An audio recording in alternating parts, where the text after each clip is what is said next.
Okay, I'm gonna riffle the deck. I want you to see a card inside and remember it. Watch. Did you get one? All right, don't change your mind. Here we go. 3, 2, 1. Wow! Thank you. Thank you. All right. Yo guys, so before we start this video, I just want to talk a little bit about today's summer deal, or this week's summer deal. I wanted to put together a package of all my downloads and the magic that I offered on thebluecrown.com. I took all of the stuff that I released over the years and I bundled them together in 2 different packages. So you're gonna see package number 1, package number 2, awesome deals on all of my stuff at a low price.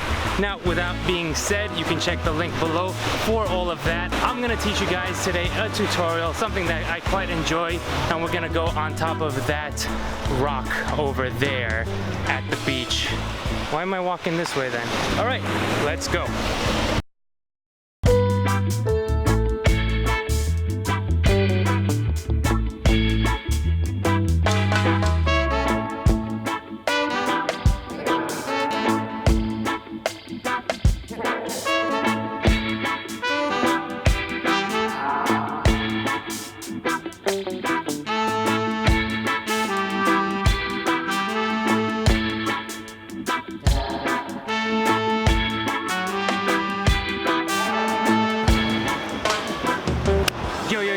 What's going on? Pandrea here, back with another video. What a great day for a new video and a great day to learn something cool, so let's go. Alright guys, so what are we talking about today? Well, when I was young, I saw a trick performed on TV by David Blaine straight to the camera, and it fooled the pants off of me. I literally took off my pants, started running around the house screaming. It was a good time. So this effect basically is a thought of card. You get somebody to think of a card within the deck, and then you're able to guess what the card is. You could either reveal it by naming it, doing some color change, or just using that to your advantage to making the card appear somewhere else. So we're gonna teach you how to force the card basically in this riffle process, and then we're gonna show you some ideas of what to do with that card after you know it or after you forced it. The force itself would look something like this. You take the cards and you say, just look at a card, and they get one. Did you get one there? Okay, so it's probably the king of clubs that you saw. And this is one thing that I want to say before we start. This is not a surefire force. If you do it just right, it's going to work out perfectly. But if you go too slow, they might see other cards. If you go too fast and then you only stop at that one force card, it might be super obvious. So just keep that in mind because the rhythm is the most important thing for this particular force. The first part is getting an in jog on a card just like this on the top half of the deck. Now, the way that we're going to go about this is going to be easy because you don't need to do this while the spectators are looking. You're doing this before the effect even starts.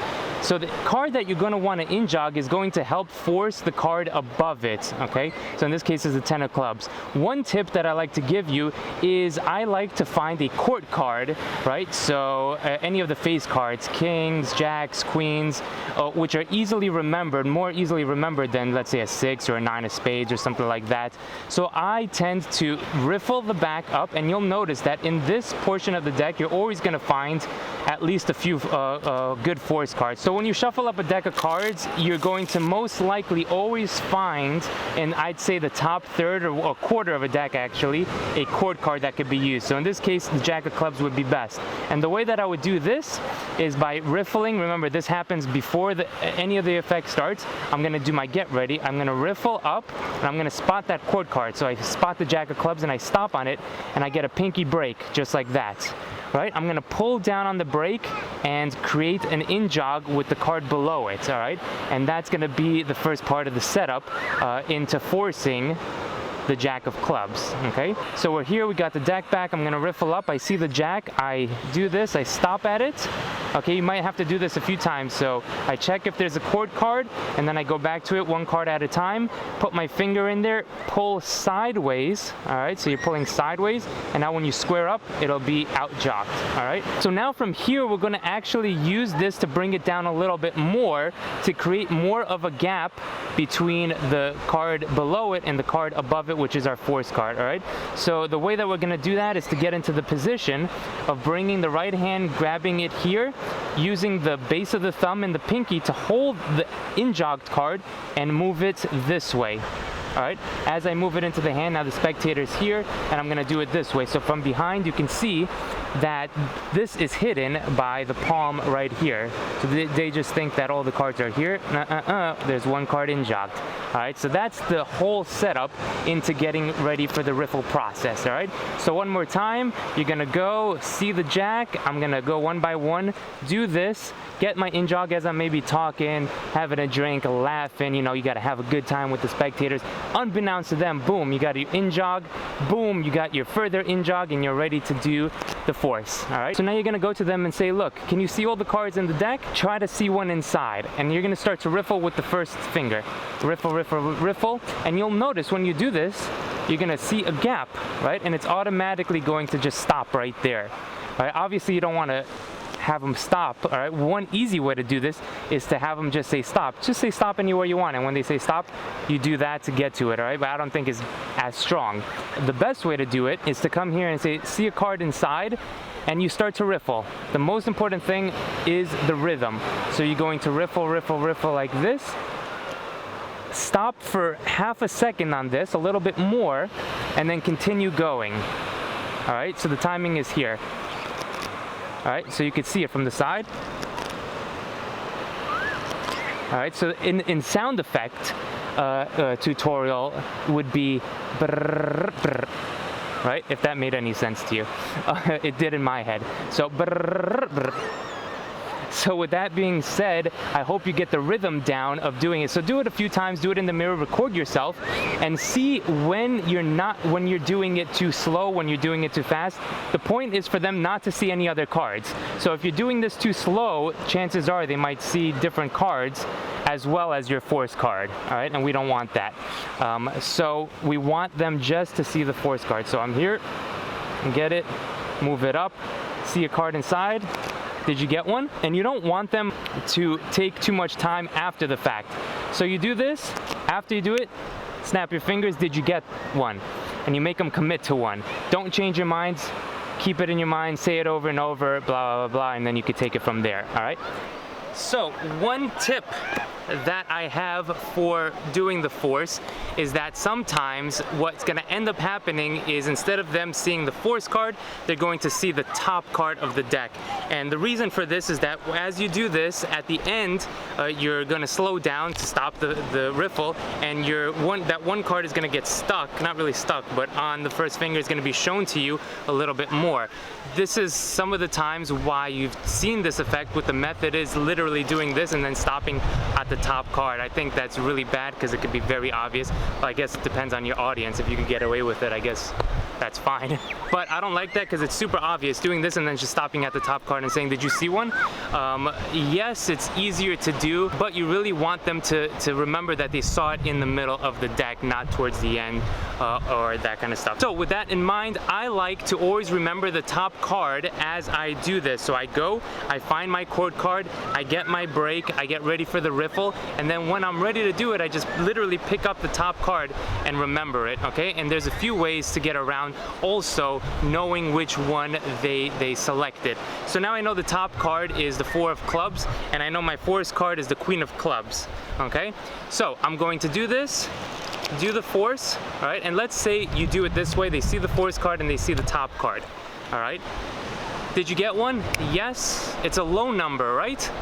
And now I'm purposely going to try to get it wrong and on my guess. Now the reason for this is that I want to know which of the two that they saw, okay? Just in case if I feel like I showed this a little too much, if I don't feel I showed this too much, maybe I'm not gonna do this. But if I feel that for some reason this was sticking out a little bit more, I'm going to ask them something about the top card, all right? It was a low card, yes, in comparison to whatever the force card is. If this was, if it was a red card, right? If it was a red card, then I do the same thing.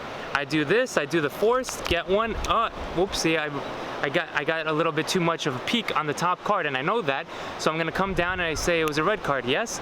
And if they say yes, I know they saw the top card, all right? If they say no, then I know I'm good and they saw that one. But this is also good, if you think about it, to have 2 outs, right? It can never hurt to have a few more outs, especially when you don't have to force a particular card. So keep that in mind. All right, let me talk about a little bit after you've done the force. So let's get our force card, Queen of Diamonds, looks good. Get my in-jog, bring it here, force the card. Now what are we gonna do? Well, you have a few options. Either you can literally just push everything back in and just name the card as a mind reading effect, which is okay, but I think you could take it a step further.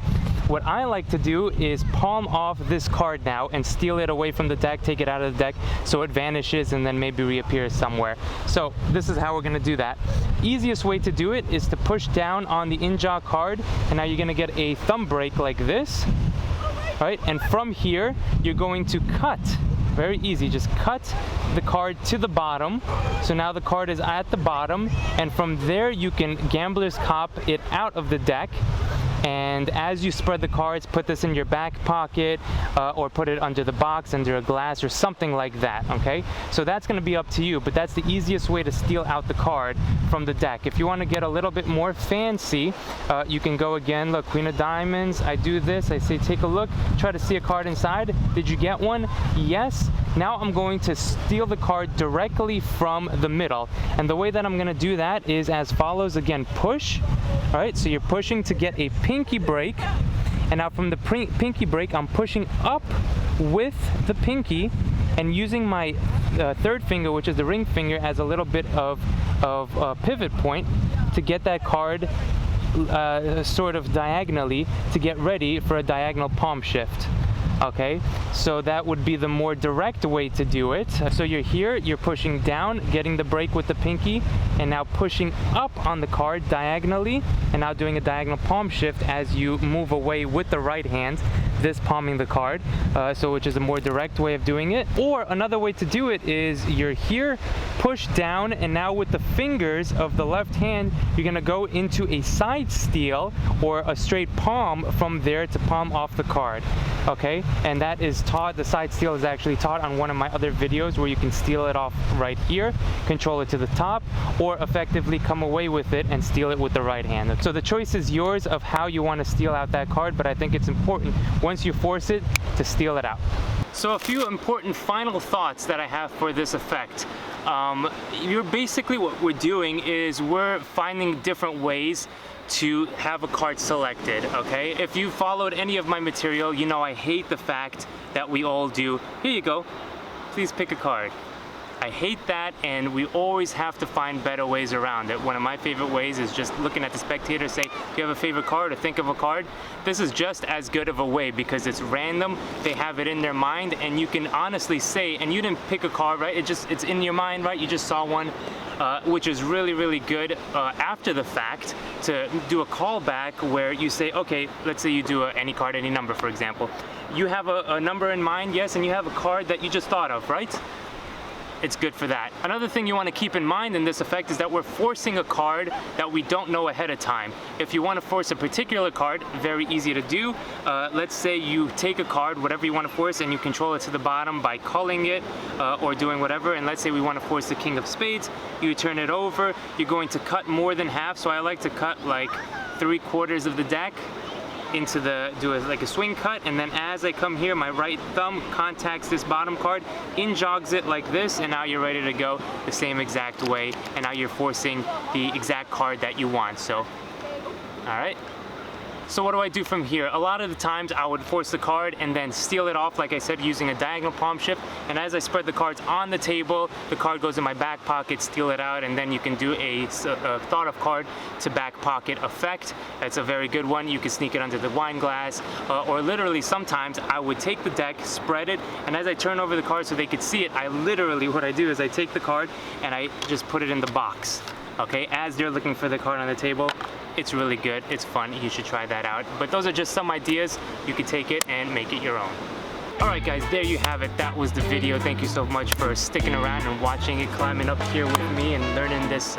Well, you didn't climb up with me, but you know, you get it. You came here, you spent your time, you learned this, now you're gonna go put it to good use. So if you did like this video, go ahead, hit that like button, subscribe if you haven't already, and of course, check out this week's deal. It's all of my stuff, all of my magic downloads put together on a summer crazy package. Link is down below, thebluecrown.com right now. Thanks so much guys, and we will see you next time. Peace. Yeah, that's good. Keep going, keep going, keep going, keep going, and stop. All right, now turn, yeah. Coaching through the phone. See what we do for you guys? All right, and then keep going. Yep, that's great, it looks good. How's that look? All right, cool. Thanks, bye. Right, we have ourselves a reveal. Now we just gotta do the trick.